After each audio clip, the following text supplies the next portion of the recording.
I started very late, much later than most, I think, and I'd written very occasionally, maybe 4 times a year, written poems, if that, since my teens. But I decided to try and see if I could make something of it when I, late in life, when I was 40, and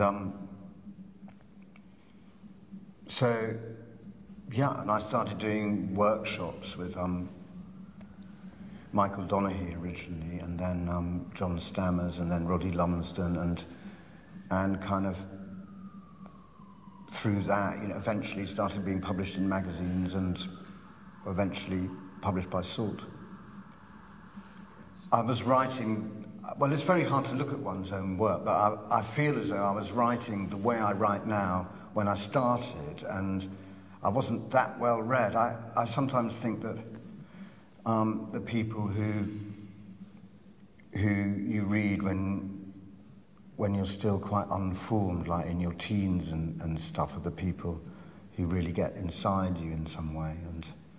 And so obvious people like Eliot, and even novelists like Virginia Woolf, who I was very affected by in my early teens, and The Waves in particular, those kind of, I think some of that got into me a bit. And then later, I mean, there have been a lot of poets that I've discovered since I started, and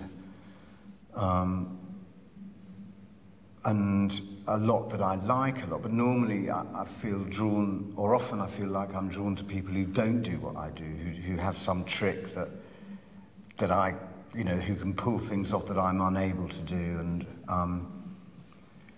drawn to those kind of people maybe more than I am to people who write like I write, I think.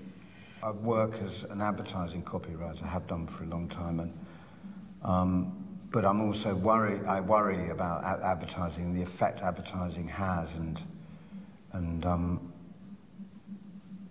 the kind of commodification of life is something that worries me, and I think maybe there's a little bit of that going on. I mean, I don't know how other people write, but I certainly don't set out with a plan. I kind of have written my books, and then I look back at them and go, oh, I wonder what this person was trying to do when they...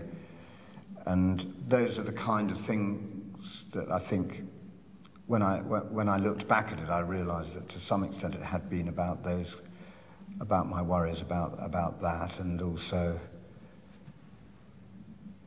about in the Dougal poem, that's a poem about where Dougal's worrying that maybe everything he sees is created by himself, that the world is his projection.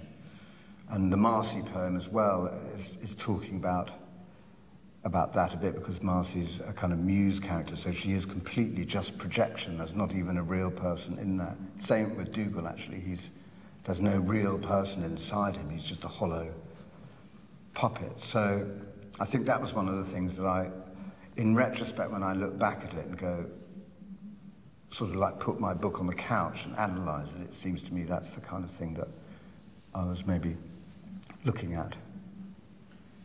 I don't really regard poetry as having a point. I'm not that interested in it as politically, but I suppose even when I was very, very young in my teens, I would sometimes write things about things that were troubling me, and it felt kind of,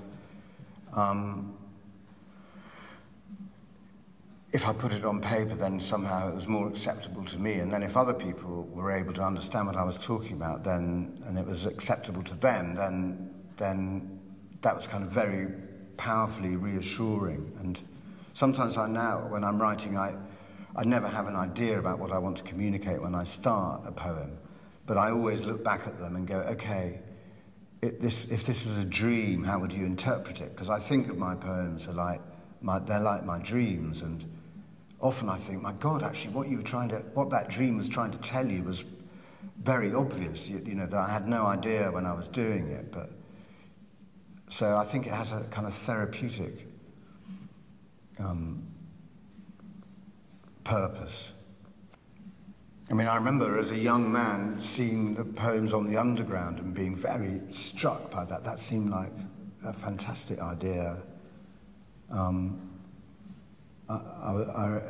remember, still remember the first one I saw, and what a shock it was in the context of advertising, that here was this thing that didn't want to sell me anything other than its quite charming little story.